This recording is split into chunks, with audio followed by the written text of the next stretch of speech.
Hey everyone, welcome back to the Hashrate Happy Hour Podcast. This show is powered by Giga Energy, a leading electrical manufacturer focused on Bitcoin mining. The team over there will get you all taken care of for your electrical infrastructure needs to get your Bitcoin mining operation up and running. This Monday's release is a special bonus episode where I am sitting down with Taylor Monnig, the SVP of mining from CleanSpark, and we dive into all things immersion. This is a bonus episode because we stray a little bit off topic from the normal energy and Bitcoin mining discussion that I have, but this is an extremely relevant topic for the Bitcoin miners out there. We get into Taylor's background, which is fascinating, and he has such a depth of knowledge and experience that it was extremely interesting to hear all of that. We also get into the differences between two-phase immersion and single-phase immersion. And is it really all that complicated? This was a blast for me because I actually used to sit pretty squarely on the other side of the table and in the camp that immersion was really complicated and too expensive to deploy at scale. But Taylor is actually helping me come around to the other side of the table on all that. So I hope that you enjoy today's bonus episode with Taylor Monnig. This show is managed by Foreman. Get it? See what I did there? Foreman helps you manage your entire Bitcoin mining facility all from one simple dashboard. That's demand response and power controls to miner and facility mapping and business intelligence, all on one clean dashboard. Guys, this software is absolutely incredible, and it's what I personally use to manage the small miner fleet that I have online. And I think that's what I love about this the most, is that it even lets the small miners, the plebs, have the ability to manage their computers like the pros. It's always also really impressive when I walk into these large mining facilities for my day job, and I look around in their control room and I see a 70-inch plus flat screen TV with their entire mining operation completely mapped out in Foreman, exactly how you would see it out on the floor. This is a truly invaluable tool for miner management, as well as being able to manage and automate your curtailment strategy. So please go check them out online today at foreman.mn. That's FOREMAN.MN. And no, that's not because they're huge fans and supporters of the state of Minnesota. That's just their website domain. It's foreman.mn. Today's podcast is brought to you by our sponsor, the Texas Blockchain Council, a Bitcoin-first nonprofit industry organization working to make Texas the jurisdiction of choice for Bitcoin mining and blockchain innovation. They will be hosting North America's premier policy conference for Bitcoin and the digital asset ecosystem on November 15th through 17th in Fort Worth, Texas. For more information, please visit their website at texasblockchaincouncil.org.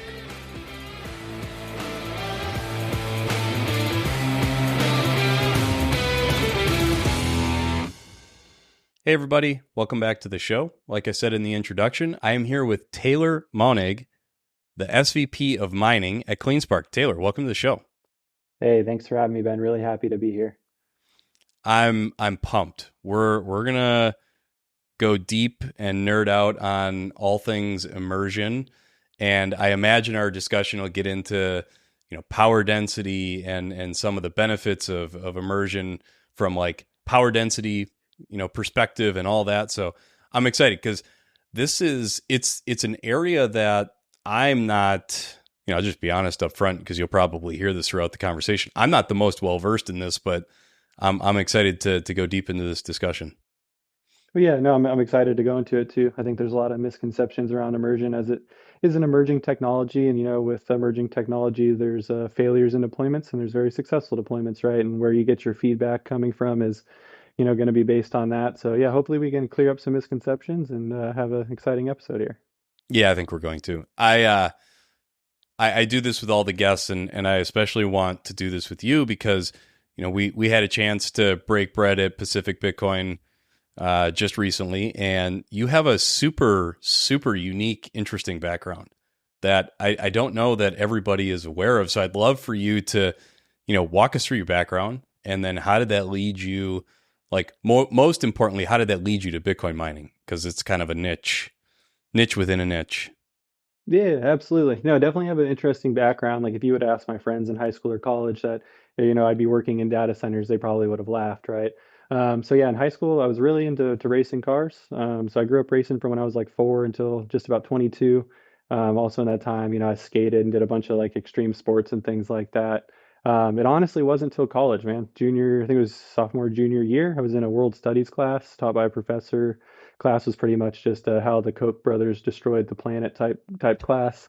And one day he didn't have any material, so he brought in some alternative currencies type discussions, and one of those things was Bitcoin. And I went down the rabbit hole that night, as you can say. I think everybody Oh, kind of wow. does it when they first find out about Bitcoin. And then I started looking at how Bitcoin's produced and got into ASICs and started looking at that. I entered the realm in the S7 time frame, moving into the S9. And coming from racing cars and building race cars and just being like a real gearhead, ASICs are kind of like the race cars of computers. You plug them in, they run at 100% all the time, and they're basically little money printers.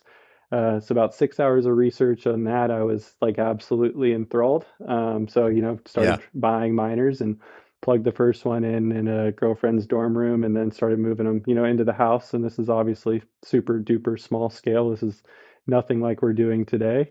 And sure. that just kind of started it, man. Just this idea of alternate currencies, and obviously, I was in high school in 2008 and watched how the financial crisis, kind of destroyed my community and what it did to some of our parents and things. So, looking at different ways of money was always interesting, and this alternative currencies discussion is what kind of pushed it over the edge for me.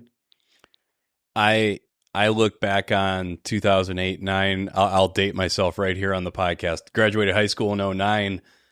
Had absolutely no clue what was going on in the real world. I got out of college or got out of high school, went to college, and yeah, I had no idea. But then looking back, it was like, oh, like holy shit, like there was a lot of stuff going on, and that all kind of came up as I got into Bitcoin too. So that's yeah, it what a period of time, and then here comes Bitcoin, and you I think you come from more of a tech, like you said, gearhead, racing cars, building things. Um, I think one of the things that we talked about at dinner in Pacific Bitcoin was TMG, and I don't know if you're able to talk about that. Can you talk about that part of your background as well? Oh yeah, for sure. So TMG actually started as a company called BitEverest. So as I was getting like spun up into this Bitcoin mining, idea and really starting to focus my time on that, I was lucky enough to have one of my closest friends who's the CTO of TMG Core. His name's Jake Mertel. He'd been running data centers for about 15 years and was just a book of knowledge and happened to live with me at the time. So I started bugging him every day about Bitcoin mining and this business plan I was working on and just basically wanted to fund a mine.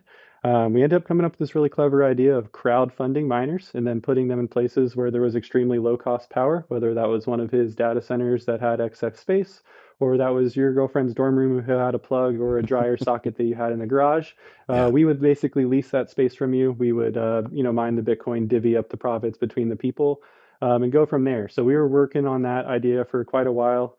And the thing that kind of switched everything over for us was I had a good friend in college. His name is Jordan Hockenheim. We all called him Frenchie. And he called me about 9 p.m. one night and said, "Hey, can you teach me about Bitcoin?" And me being the local Bitcoiner said, "Yeah, sure, come over." About 3:30 in the morning, he's walking out the door. He looks at me and goes, "What are you working on? Because there's no way your regular job is what you're doing." So I showed him the BitEverest business model, and he goes, "Cool, I'll get you money for that." I went to sleep, didn't really think anything of it, and the next day at noon, sure enough, an investor called me. He had read the business plan, was extremely interested. Basically, long story short, we flew down to Houston a few days later, asked people for a whole lot of money that we had never met before. And before we left the room, the lead investor, Mace, looked at me and Jake and goes, "You guys got a dragon by the tail." We got a call about 24 hours later that they wanted to fully fund the venture. They basically wanted to skip the first half of the business plan where we were going to crowdfund these miners and just move to the back half of our business yeah, plan, which was consolidating them all from the field and building a, quote unquote, mega mine at the time, around 100 megawatts, which was pretty big in 2016 and 17. So yeah, we pitched one group on the idea. They took the full round first try, which was, super exciting at the time. Bitcoin was going $20,000, parabolic. We're ordering mm-hmm. S9s.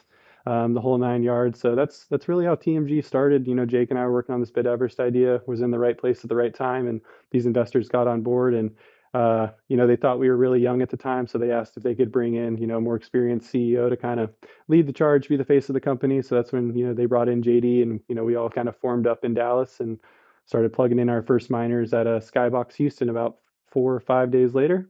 Thought I was going to deploy 250 kW, show that my ideas worked, and fly back to Phoenix. And long story short, I never left Dallas. So girlfriend had to pack up the house with a 3-month-old kid by herself and move to Dallas as we were setting up the 100 megawatt facility down there. So yeah, super wild time. Really, good experience with everybody, and obviously that led into my whole immersion thing. I'm sure we'll get into, but that's basically how TMG started. Well, we're gonna get into the immersion stuff. Don't worry. I have a lot of questions that just kind of came up from like that whole walkthrough. I mean, maybe just starting with like, what was it like raising money? So you said that your buddy comes over next day. You basically lined up to go pitch some investors. Had you ever done something like that before? No, no. I mean, that's why I tell people, like, the sky is like truly endless. You know what I mean? No, that was the first ever investor pitch I'd ever given. It was the second real business plan I'd ever put together. And I think it was Jake's, first time pitching investors at that scale. We raised quite a bit of money. I think TMG, raised somewhere in the range of $100 million from, private family offices, never having to go to VCs or anything like that. So yeah, no, I mean, I will give us some credit. We did come in with a very good business plan. It was very well put together. I'm lucky to have some very good business mentors in my life. Like my first boss, for example, his name's Eric. He's always kind of been there looking out for us. So we had some very heavy hitter people go through this business plan, help prepare us. But I don't think anybody could have projected that we'd walk into the first room, walk out with a fully funded deal, and basically be mining Yeah. a week later. That's definitely something that comes out of a book and people have a hard time believing. But yeah, we were in the right spot at the right time, and it was all new, so you just kind of got to go for it. It's wild. We can, we can talk about it offline, or maybe next time we get together for a drink. I have tried and thought about raising money a handful of times, and it's intimidating, it's scary, it's holy shit. Wow. That's cool. Yeah, I think like the thing you really got to like boil it down to when you're raising money is like, do you truly believe in it? You know what I mean? Like, I think anybody who talks to me about Bitcoin can leave 5 minutes later and say, wow, he really believes in this. You know what I mean? Like my whole career has basically been built around plugging in Antminer machines. You know what I mean? So if you have money, I mean, if you're looking for money and you're passionate about something, investors can see that. So if you have a business that's going to make money, they can tell that you're really into it. Like you can make it happen. For example, before this, I just came out of college, had never had any, serious job or anything like that. You know what I Hmm. mean? So yeah, you got to find ways to connect with investors and wait for them to believe in what you're doing, and then ultimately get them excited about what the end possibility could be, and just kind of put all that together. And that's what, at least in my past, has provided great success in raising capital. Yeah.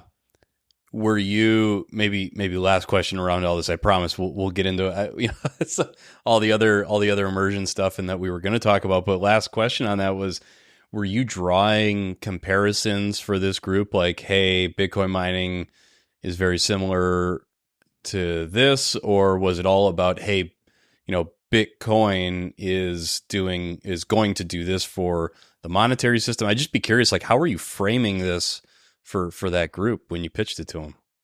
I was framing it more of on the latter, what you said, right? Like really focusing and honing in on, this is a new technology. This is a new way of doing currency. I think in the original presentation, we did connect it back to like a little bit of gold mining, right? And what that did for the western side of the United States and the whole gold rush and all of that. But we really just tried to focus on, hey, we really believe in this new technology. Not only is there, a great deal of money to be made by mining this new technology, but we really think that the adoption rate will continue to increase, the market will continue to increase, and therefore this will be something that is not only profitable but will in my opinion, really helped society. We included the whole 2008 financial, crisis in our presentation and things like that. So we really focused on it being new, being exciting, and kind of being on the forefront of what's to come in the future. And if you would have asked me if, there would be publicly traded miners back then, I probably would have laughed. But Yeah, look, maybe we were more right than we even knew at the time. We thought we'd just stay private and continue to scale the company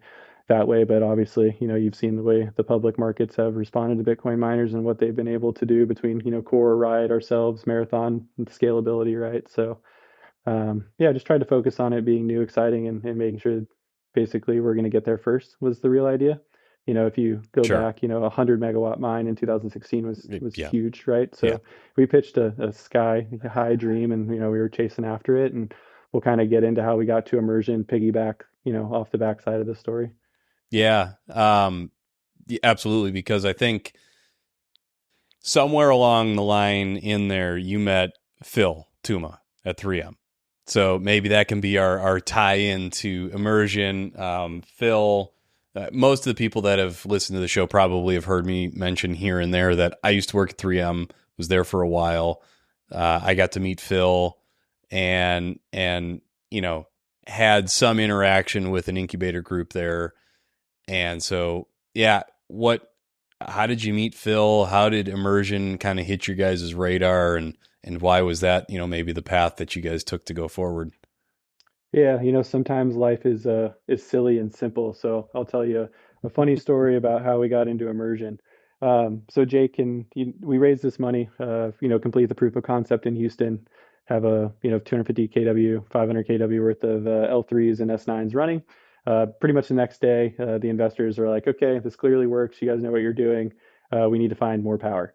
And so we had been renting space from the guys over at Skybox in Houston, which is where we deployed our first miners. And they go, hey, we've got a 100 megawatt facility that one of the big publicly traded data center players just backed out of. Do you guys want to come look at it? And so Jeez. jumped on a plane, flew over there, and about 3 hours later, contracts are getting drawn up, everything signed up. 48 hours later, we're in the building.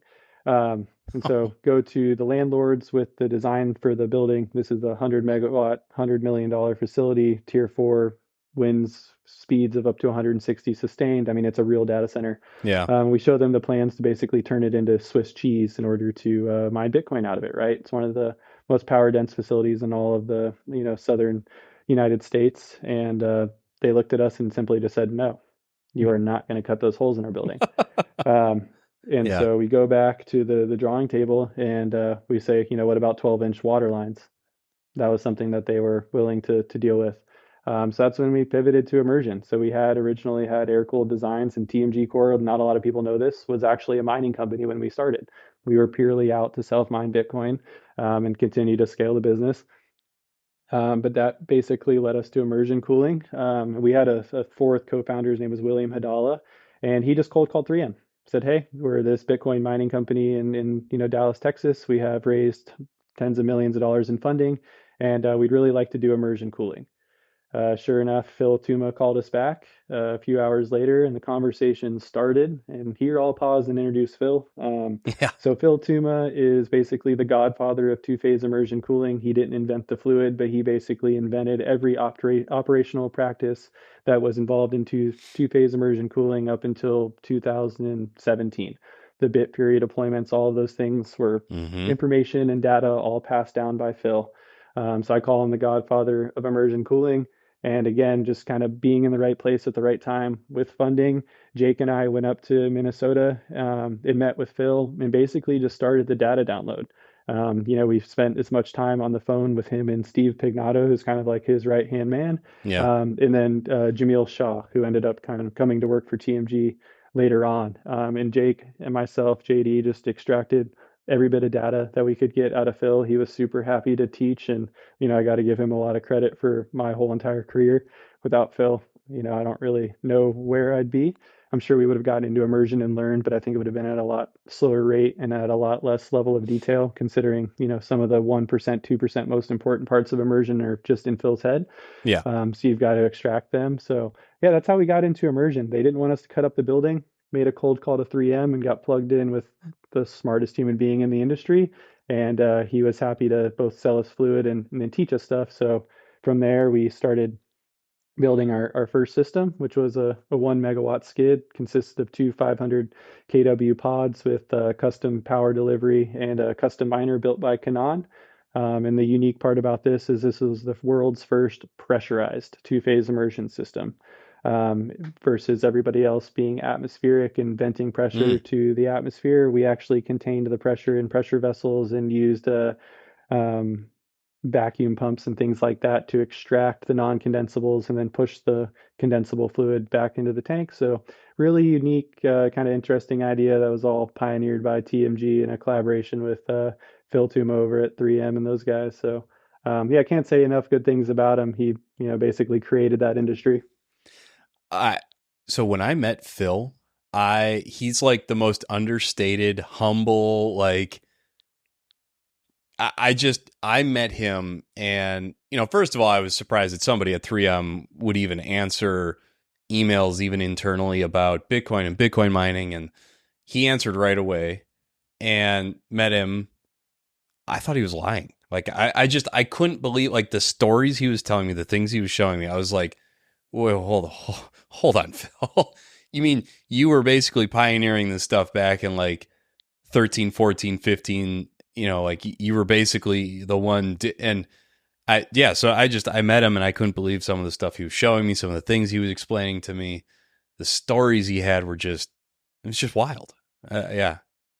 No, it's cool too because like he's very very humble. You would never understand the impact that he's had on the industry. So like I can't agree more. But he's also like he's electric is the word that I use to describe him. Like the first time I met him and he was telling me about two phase, you can just see the excitement building up in him, like gleams out of his skin. Yeah.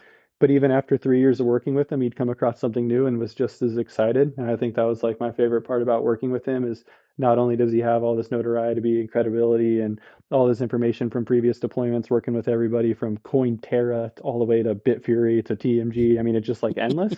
Yeah. Um, but he's also just like truly excited about the technology and happy to teach it, which is just very unique. Yeah, so we went on from our first meeting, and I actually teed up an introduction to Compute North kind of before the chapter 11, and that even everyone knew that was all going on under the hood. And I remembered I had to have like a briefing meeting with him because it was like, Phil, you get so excited about this stuff.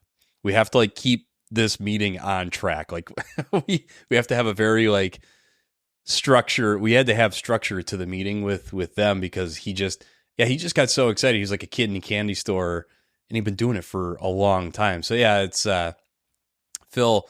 Phil's an awesome guy. I haven't been in touch with him for a long time, so maybe afterwards, Taylor, we'll see if there's a way to reconnect with him because I think he moved on from 3M, probably around the PFAS stuff going on at 3M. So we're teasing the immersion stuff, and you actually, I don't want to blow past this. So you mentioned you were the only pressurized or the first pressurized two-phase system. Yeah. So when you in design theory, Explain when you that. Like what is that? Yeah. yeah, so there's two like design theories around two-phase immersion. So I guess let's start with like what two-phase immersion is at its core. So we're talking about an open bath of fluid, not meaning that it's open to the atmosphere, but just meaning that it looks like a bathtub. And you're basically putting electronic devices, Bitcoin miners, servers, hard drives, whatever it is that creates heat. You're going to submerge it in this fluid. These fluids are what they're called engineered fluids. Some of the more common ones that people have heard of are FC72 or Novec 7100. They're very similar to the chemicals that are in your fire suppression system if you run a chemical-based fire suppression system. These fluids have different boiling points, which help control at which temperatures the computers are going to operate. So basically, you put your miner in the fluid, miner is passing electricity through it, creating hash. Those chips get hot. The fluid will touch the chip, turn into a vapor, carrying that heat with it. The vapor will go up to a cooling coil at the top of the tank and turn itself back into a fluid. So the two phase is it going from fluid to a chemical and then back to a fluid. And you'll notice this eliminates pumps. So if you're a single phase immersion guy and you're pumping all of your Mm-hmm. oil, that part of the equation is completely eliminated. Mm-hmm. And then kind of what draws people to two phases, modern data center industry, 1 megawatt fits in, let's be generous, we'll call it 5,000 square feet. Miners can do it more dense, but just for topic of discussion. In 2016, with a Canon 841, we were able to do 1 megawatt in 500 square feet. So you can imagine the power densities in which this fluid can That's hold. like the And to size of be my living room. precisely. And the worst part is that there was a ton of overhead in that fluid. We could have put twice as much energy into that fluid in the same amount of space if we had Wow. stronger miners and a cooling coil sized appropriately, right? So the fluids are incredibly dense when it comes from a electrical perspective, and it's also nice because it's also a cleaning agent. So when the servers come out, they're completely clean, they're completely dry, and they're ready to be worked on immediately. There's simply no better way of cooling from a scientific perspective, but the problem is PFAS concerns, right? Cost of fluid concerns, not enough tank Yeah. providers. There's been some hiccups in this industry.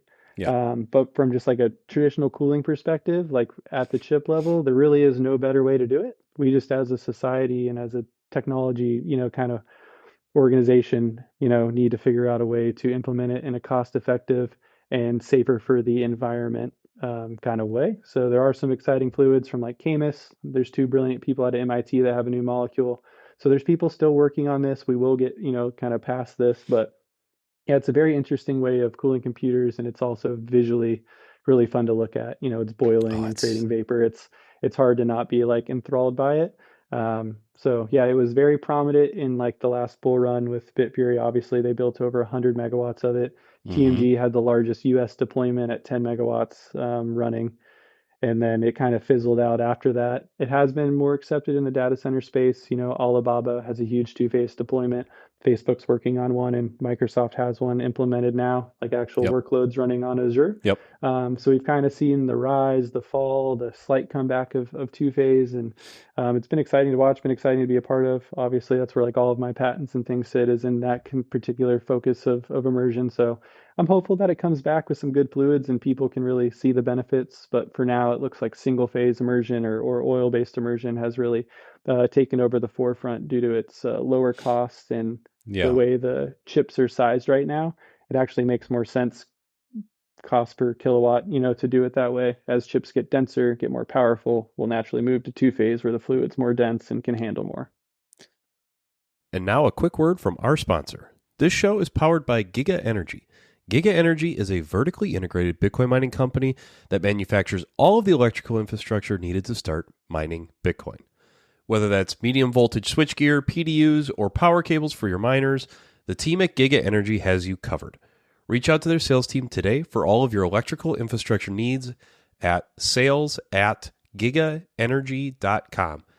Use the word hashrate for the subject of the email and you'll get 5% off your order. All right, now back to the show. So I almost don't even want to lose that little train of thought right there. Just like the chip size and why single phase is more advantageous at this point. However, I do want to ask, like on the cost side. So the biggest thing for me is the hang up on the cost, right? So it's it is vastly more expensive to get these up, and I think is it. Oh, what's the breakdown in cost between the fluid and the tank? Because the tank has to be highly specialized. It's it has to be fully enclosed.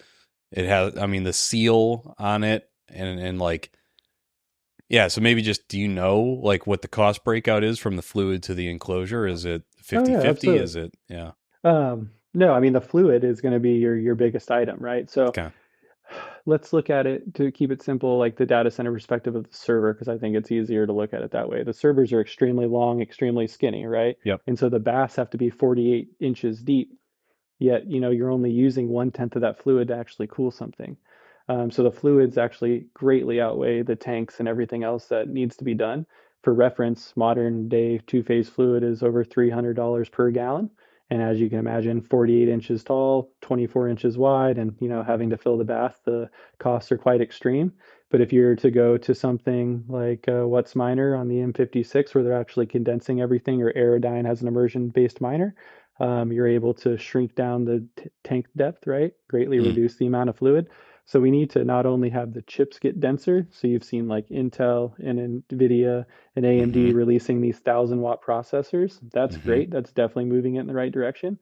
But we also need the server OEMs and the Bitcoin miner OEMs to also say, hey, I need to take these chips that are more dense and put them onto PCB boards and lay out my server or my miner to be more advantageous to immersion, make it shorter, make it wider so we use less fluid. And that way we can bring those costs down. So if we can partner chips becoming more dense, server OEMs building for immersion, fluid providers getting cheaper and having a lower environmental impact, then you're going to see a lot of technology leaders going, okay, that checks off enough boxes where I'm interested in looking at it. And that was exactly what happened in 2015. Was that perfect storm happen? We just need that to happen again and be more sustainable in the long term. Sure. Yeah, because I think the reason it didn't get to kind of the height that I think it probably could have was like, it was really like a perfect storm. I mean, like you just said, it's expensive because the form factor on most things out there, be it Bitcoin mining or just, regular data processing, servers, they're not advantageous in sizing.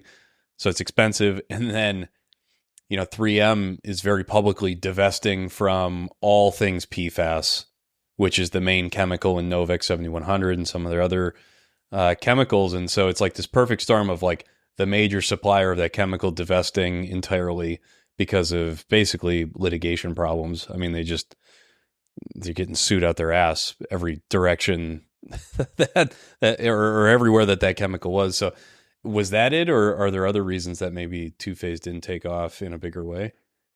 Well, I think the big thing was the Bitcoin price, right? So if you look at 2015, 16, 17, right, everybody that was using the Yeah. two-phase fluids were all Bitcoin miners because they were able to build really densely. So you had Bitfury who made custom cards just like TMG did, and that's how we both were able to make it make sense. We were able to make the tanks 1/10 of the size because, they had their own custom in-house team, and we were able to work with Canaan to produce an 841 that instead of a shoebox was just a completely single plane flat edge, and we were able to stuff 25 cards in a rack instead of like seven.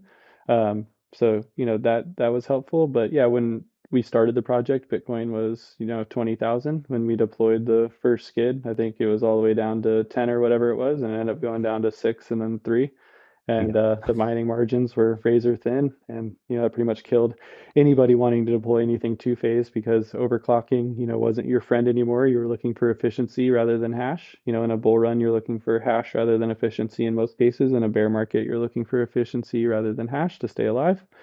So yeah, kind of perfect storm of all those things coming together and all at the worst time or whatever. So that's when TMG pivoted. We were still mining ourselves, but we started producing data center products. So that's when Auto and the Edgebox and some of our robotic type situations started coming to the forefront. And then we ended up building our own server blade system and architecture, network delivery, and everything like that was cableless to work with immersion. So yeah, we pivoted towards the data center world and had a lot of good success deploying there and in the government sector while we were waiting for Bitcoin to recover. And then we ended up going with a single phase offering in 2021 and 22 for Bitcoin as things were coming back a little bit.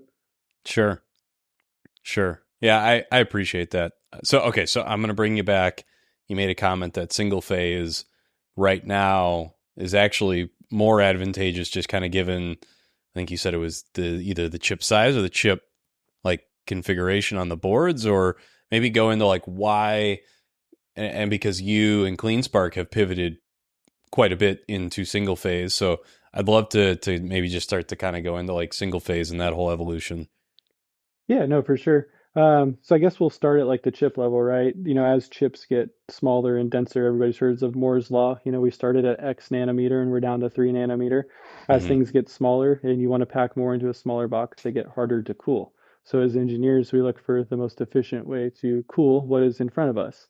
Right now, you have absolutely zero issue cooling any modern mining device, whether it's a Whatsminer, Antminer, Canaan, Aerodyne, chain reaction, whatever it is. All of the current boxes are easily cooled by single phase immersion. The fluid density, the thermal transfer, everything checks every box. Material compatibility, I've never had a miner break because the fluid.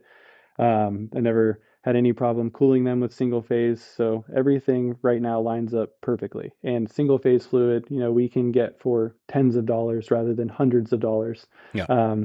And so it just makes a whole lot more sense, not to mention the amount of training And the attention to detail to run a two-phase shop compared to a single-phase shop is much different. Two-phase, you really need some extremely high-level technicians. You need constant leak monitoring, like all of these things, because the fluid's expensive and it needs to be sealed with Two phase will just disappear too. So like you won't even know that your two phase is dripping because it just poof, it's gone when it drips. So it's yeah, and a lot of the times you can't even catch the drips because they just go off in vapor and they never turn to a liquid and they're gone, right? So single phase is extremely simple. It meets every thermal requirement for all modern mining devices right now. And there's what, 20 different tank providers on the market. You have Shell and Engineered Fluids who yeah. both have millions of megawatt hours under their belt. So there's zero risk going with immersion. There's plenty of tank providers that are zero risk. You know the system's going to work right, and it's easy to deploy. I mean, a lot of people want to say that immersion is more complicated than the air. I'm looking at an air-cooled mine that has tens of thousands of fans, four on each miner, three on each power supply, intake and exhaust, all of this stuff. Where you look at it as a liquid immersion cooling farm, you have eight fans on the dry cooler and one water pump. So tell me how it's more efficient and, more complicated to cool with immersion rather than air. I would take one water pump and some lines over tens of thousands of fans. Being an engineer, if it moves, it's going to fail. And it's Mm-hmm. an easy way to eliminate it. So yeah, single phase just makes sense right now. Plenty of providers, plenty of fluid, meets every thermal requirement. It's really simple to do. And like the new firmware that's coming out between, ASIC.to and some of the other providers are, you know, tremendous now. So it kind of just makes it really simple to deploy, take all the advantages of immersion, and we're finding ways to make it really cost competitive with air. So there's really, as soon as we can get even, then there's really no point to deploy air, given all the benefits of immersion. Sure. So I think the biggest pushback is the cost still, right? Like I think people are still just hung up on the cost of it all. Is that right? Um, I'm not really sure. We're finding providers that are working with us to really get those costs down to, similar to where what I would call like a quality air-cooled site. Obviously, I'm not going to be able to match the price of your China container hooked up to the cheapest transformer in the world with the aluminum wire and, everything that you wouldn't want to do. But if you take cost for cost of like a good air-cooled data center versus an immersion site, we're getting pretty close. So, um, after that, I'm not really sure why people wouldn't want to make the jump. Sure. Yeah, I think, another thing that you see is like it's the complexity of it. Yeah, so for the audience, Taylor's shaking his head like, what are you talking about? So I guess when you hear like the complexity of it, what do you think? Like what do you think of when you hear that? I mean, I always try and remember like, hey, you've been designing immersion systems for 5 years, you're really comfortable. I always try Mm-hmm. and like keep that in my mind. But I just really don't understand that. When you think of what I like to do is I just think of fluid as air. All I'm simply doing is moving the fluid just like you would the air, except for my fluid is 1,000 times more efficient than your air, and requires a whole lot less parts for it to work. I think a lot of people don't want to admit it, but they don't even want to get past the concept of their brain struggling with submerging a computer in a liquid. Like I think that is a serious problem for people that they just can't get past.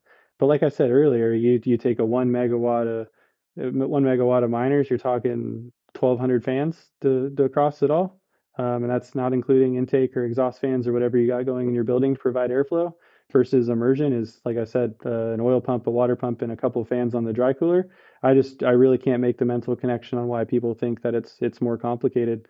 You just take the fans out, dunk the miner, or if you're working with What's miner, you just dunk the miner, turn it on, and pretend that the liquid is air and go from there.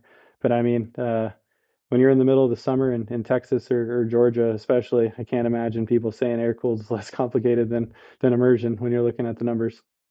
Sure. So I maybe on that note, as far as like temperature and just like heat control and um I thought that I had heard that, and I don't remember if it was a big publicly traded group or not, but I thought that I had heard that there were some groups experiencing problems even maintaining temperatures like this last summer. I think this last summer Texas broke all sorts of heat records, but is heat maintenance, is that still a challenge with single phase immersion? No, I mean, just being Like, blunt, those are design issues. okay. So part of the, and I'll probably cut a lot of chords right here, but must be said, right? So a lot of people try and keep their costs down by a lot of Yeah. the tank providers try and make the final sale price down by telling people that they can run dry coolers in the middle of the Texas summer when it's 115 degrees out and the miners are going to be just fine.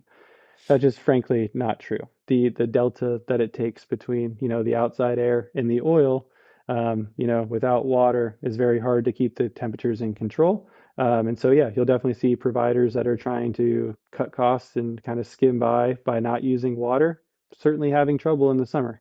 Yeah, I don't think that's debatable at all. But like when it's done right, for example, like TMG has a hosting facility. It's 115 degrees outside. We were running S19 JPros at a stock clock rate of 92 to 104. Had 140 terahash. The max chip temp across the 10,000 odd machines that are in that building was 76. That's with a 40% overclock on the hottest day of the year. So when you Okay. design the system All right. appropriately, you can totally manage the heat in any given environment, no matter what it is. All it is what's the intake water versus, the oil transfer, and it's all just math. But yeah, a lot of people like to shortcut things, put dry coolers in the middle of Arizona or Texas type of summer, and you're absolutely going to have problems. And I think that also kind of ties back to why it hasn't been adopted, is we've had some very large publicly traded players and some smaller entities that have had issues with this. Hmm. Unfortunately, the issues have become public and people hear about them and they say, well, if this big public company can't figure it out, then it obviously must not work. And, that just, unfortunately, it's all tied to one provider of tanks who I'm not going to mention because I don't really want to go down that path, but Yeah, we it don't. We just don't kind have of to. Yeah. yeah, it just kind of shows how like one bad actor in the space can have like a lot of negative rippled impact all the way across not only the mining industry but immersion as a whole. But yeah, I would definitely encourage people to come see our Norcross facility in Georgia and what it's running like in the middle of the summer. I give out a lot of stats and talk about data a lot. We're happy to like share it and show it. So yeah, the Yeah, temperature you guys control get thing hot. tends to I mean, your guys' weather gets hot in the summer, so I mean, it's not like it's a cool summer day there. You guys get pretty hot. But in temperature control goes deeper too, right? Because like there's keeping the miner on, but then there's keeping the miner on in an efficient range, right? So a lot of people in our industry have read the Brains report on the temperature effects of an S19. So an S19 running at 20C versus 40C is a wildly different machine, right? So a lot of our competitors and things like to post, well, we kept our miners on when it was 100. Okay, well, what was the max chip temp when it was 100? And so if you add 100 to 200 watts to every machine across your whole entire fleet, because that's the watt difference between a properly cooled machine and something running on the raggedy edge, how does that really impact like your farm and the longevity of the miner, the profitability of the miner, all these other kind of really in the weeds details that people don't like to talk about? I'm not just talking about the miner staying up. I'm talking about Yeah. the miner actually operating in the correct parameters and providing what Bitmain needed for that miner to operate correctly at a really large scale. Because 200 watts a miner at 40,000 machines, that's a lot of money on your power bill. I was just gonna say, I mean, the impact is felt in your bottom line because your costs are going to be a lot more. Wow, I didn't know it was. I actually didn't know it was that much. That's substantial. Yeah, we operate 90,000 machines. So you can imagine for 90,000 machines, if I'm replacing less fans, less power supplies, I have less miners going offline, and at a whole, my miners are running more efficiently because the temperatures are controlled correctly. That has a huge impact on our bottom line, like a massive impact. A lot of people just like to say, well, immersion isn't cool because overclocking isn't cool anymore, or immersion isn't cool because it costs too much. Well, have you done the full math on what your farm is going to run over 5 years with all of the parts that you replace, all the fans you replace, all the miners that went dead, the added cost of all the extra watts from you baking your miners in the summer? Those are things that start to add up at a really large scale. Yeah, that would be really impactful to show that just like fully broken out. I mean, it's kind of yeah. It's I had a train of thought that wouldn't be super. What I was going to say is, it's kind of like when people buy secondhand market stuff versus buying brand new, and then they have to replace everything very shortly thereafter because they either didn't do due diligence on the stuff they bought or whatever. It's the same thing. Like people don't keep into consideration the replacement cost of shitty stuff. Just like what you're saying, where people aren't considering the cost of 200 watts across their whole fleet, for extended periods of time, that's materially impactful to your electricity bill, et cetera, et cetera, et cetera. So, Well, to tag on to that, and I think it was a really good point, it's one of my other big frustrations with immersion. For some reason, everybody wants to build their own tank and everybody wants to make their own fluid. Why would you yeah. take the added risk? Like if like for me, for example, right? Like I'm in charge of the technology in which CleanSpark is going to deploy. Mm-hmm. It's going to look a whole lot better, and I'm going to feel a whole lot better going to our board and going to Zach, our CEO, saying, hey, this tank provider has 10 million megawatts hours of devices running. Shell has 10 million megawatts hours of devices running.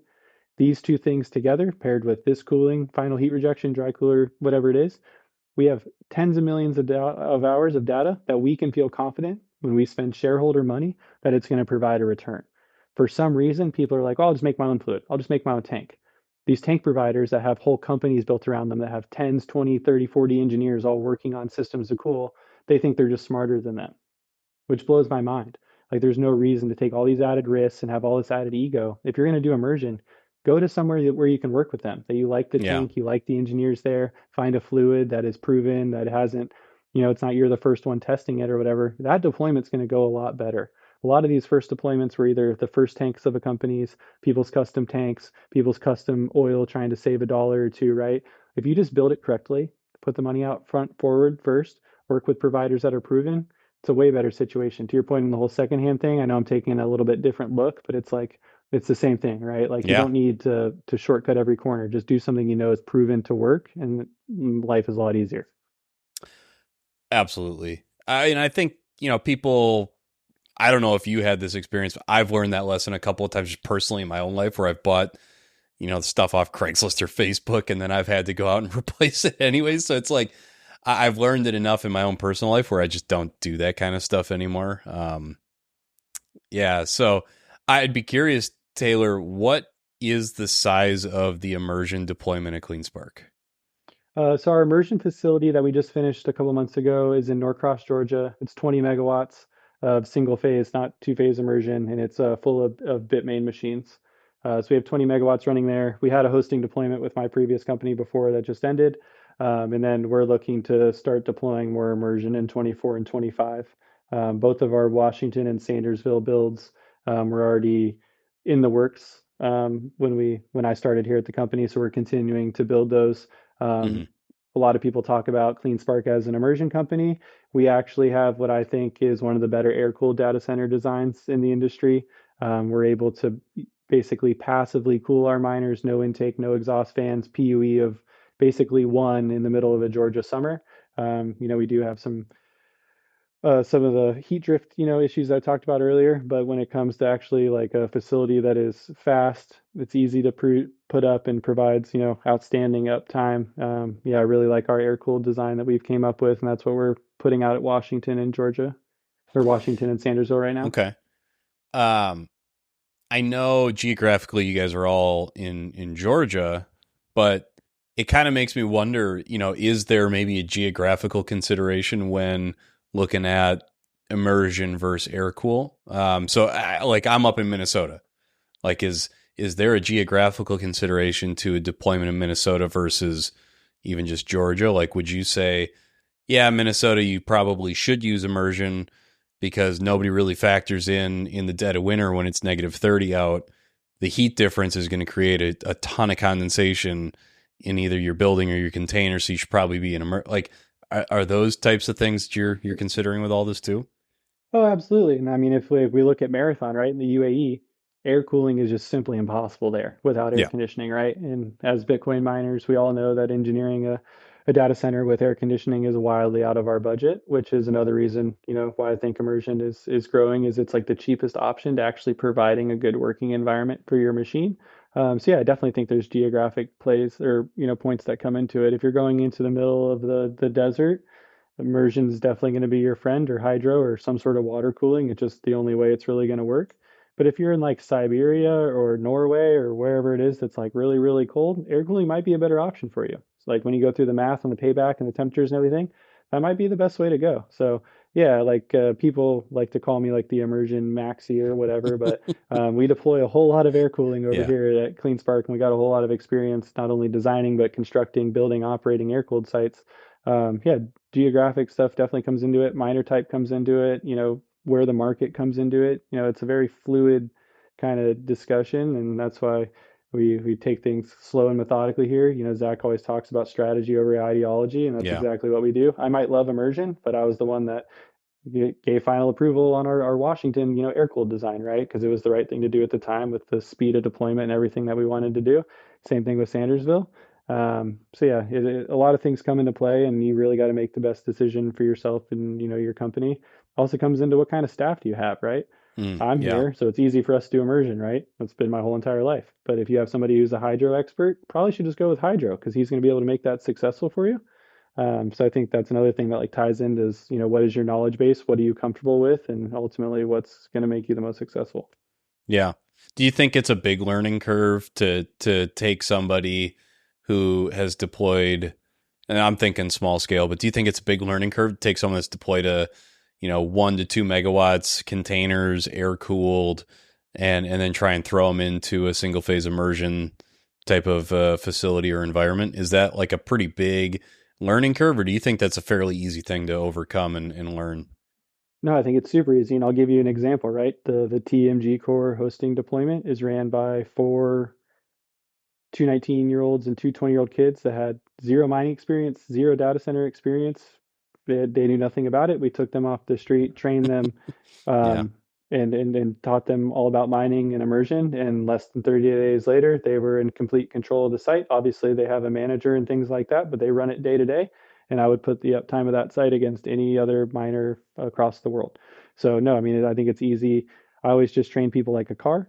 This is a radiator. The miner is the engine. We're going to pump the fluid through it, and that normally gets people past most of it. But anything you're doing in air cooled, you're doing in immersion. You're plugging power cables in, you're doing a network connection, you're configuring your network upstream for whatever situation you have going on, and you're hashing, right? And instead of having kind of the only thing you know about is the exhaust temperature of the miner, most of the tanks these days have sensors on the flow in and flow out, temperatures, pressure, all that kind of stuff. So you actually know like a lot more what's going on in your mind. So no, I think it's super easy to convert people from either not mining at all or from air-cooled mining to immersion. And the nice part is about 30 days in, they call and go, I haven't gone out there a whole lot. I'm like, yeah, that's kind of how Yeah. this works. You Yeah. dunk it Yeah. in the tank and you don't really go back for a long time. We've seen stints of 60 to 90 days at our facilities where we haven't had to touch anything or, do much of anything on the miner side. Um, Oh, that's so no, I sweet. don't think it's hard at all. Okay. Yeah, it's interesting. I kind of fall into that camp. That's kind of why I ask. So what's been really fun for me, Taylor, this whole conversation, I actually kind of used to sit on the other side of the aisle of this discussion where I thought it was really complicated. And again, when I met Phil and he showed me that stuff, like I was like, I'm in a different dimension here with all this. So yeah, I mean, I've really appreciated going into all this because I have a new lens with which to look at all of this. And yeah, I think I definitely was looking at it as this super complicated, super expensive, you know, type of deployment. So I've really appreciated this. Just to kind of keep a tab on the time here for both of us, what I'd love to hear is, what do you think the future is going to look like as like this thing and evolutions of single phase and two phase? Like, what do you think the future is going to look like? What are you really excited about? All right, so what the future looks like, I think the future is integrating tanks and miners together. So I think right now it's kind of silly that we have one power supply and one control card per machine. And I also think it's strange that we continue to put them in the boxes. So I think like a next big step Yeah. will be some of the tank OEMs getting together with the miner OEMs and getting together and building even more integrated systems. I think the first good step of that was What's Miner with the M56 actually making an immersion based miner, making it denser and doing everything that they did. I think that was fantastic, but I want to continue to see it get more and more. I'd love to see tanks with bus bars, with stabbable cards, no boxes, one control card for hundreds of hash cards and a big power supply like you'd see in like an OCP style rack system. in the data center world. Like I'm really excited to see that. I think Bitfury and TMG kind of started the torch on that, and hopefully somebody will pick that torch up and keep carrying it. Yeah. And on the single phase side, like I'd love to see continued progress from what's miners doing on the M56. I'd love to see Bitmain get involved, and Canaan just got involved in making immersion based miners. Not only can you design like the actual hash boards differently, but you can also make a different form factor to make it much more dense. And my big thing, like I really want to see at the end for both miners and data centers are dark sites. Like my biggest thing is I think computers should work for us and we shouldn't be working for computers. So I'd love to see the integration of, tanks and robotics and things where if a hash card dies, a simple robot can go over on its track, pull the hash card out, put a new Yeah. hash card in, and keep moving on. I think that's something that will be adopted in time.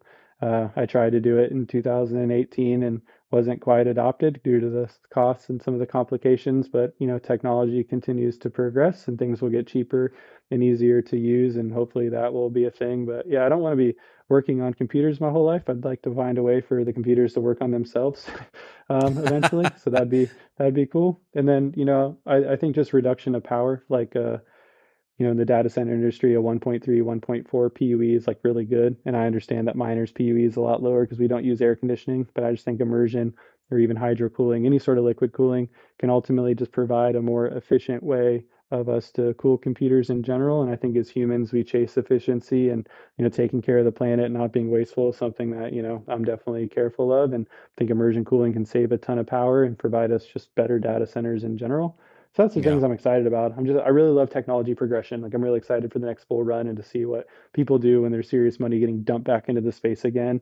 Yeah, I just think it'll be exciting. Like Bitfury is like my end all be all favorite project. Like the fact it was done so early in the two-phase space and was done at such a large scale is just Mm-hmm. incredibly impressive. So hopefully more stuff like that. You're if people listening are the type of, I don't think my audience is the type of people that are worried that AI is going to, put a bunch of people out of jobs, but the dark data center, that's I had never even thought of that, where you could have just simple robotics swapping cards and replacing parts. That Yeah, would because be a it wild. allows you That'd be to a wild. to Yeah. put data centers where you want to, right? Like all these things, like us being data center operators or Bitcoin mining operators, we have to worry about like, where is the site located? Can I get people there? How am I going to staff it? What's the closest, we always joke around, what's the closest Walmart to the site to give us like Mm-hmm. an idea of how densely populated it is, right? But if Mm-hmm. everything's remote controlled and you don't have to be there, you can basically put it wherever you want. You could put it in the best climate. You could put it as close to, a substation, whatever you wanted to do. It opens up like a lot of doors. And then even from there, you could make it even like wilder, where you like have self-driving cars and things like that, where if servers are broken, they get loaded into some sort of special rack. That special rack gets put in the back of a special van. Van drives server back to server replacement center or repair center or whatever. Like you could build a whole ecosystem where people never actually physically have to go to the data center, but they're being, after they're built, which I think is really cool. I mean, we spend so much of our time building and maintaining these facilities, with a little bit of robotics and automation. I think we could do it without, the hundreds of people that are involved, and those people can work on different parts of the business. So I'm definitely not like a let's get rid of all the people thing. I'm just like I'd rather work on more meaningful things than rack and servers, if that makes sense. Makes a ton of sense. That's I fall into that camp too, where I'd rather have the ability to go do the things that I really love doing, and also maintain everything else all at the same time. So it's it's a really cool vision. I know we could probably riff on a whole nother episode of like what the future could look like and how that could all be. But Taylor, I'd love to have you give kind of a handoff or a plug here at the end for the audience. How can they get in touch with you, CleanSpark? I know that you've got another cool project that you're working on in the short term. So please talk about that for a second here too. And yeah, just point people to where they can find you. Yeah, no, definitely check out our company, CleanSpark. I think right now we're the third largest miner by hash rate here, publicly traded. Yeah, you can find us at cleanspark.com. Yeah, please go check out the website and our Twitter. If you want to ask me questions about mining or immersion, I'm also on Twitter at Taylor Monnig. And then the exciting project that we're working on is we're actually doing a podcast takeover. So Will was kind enough to have me and Mark Fresco from ASIC.to do a mining pod takeover for a few episodes to talk about immersion technology and operations, just like the kind of the backside of mining. So those episodes will get released over the next few weeks. If you guys want to check them out and learn more specifically about immersion and some of the technologies that go into mining Bitcoin, would definitely encourage you to check it out. And thanks for letting me plug that, Ben. I appreciate it.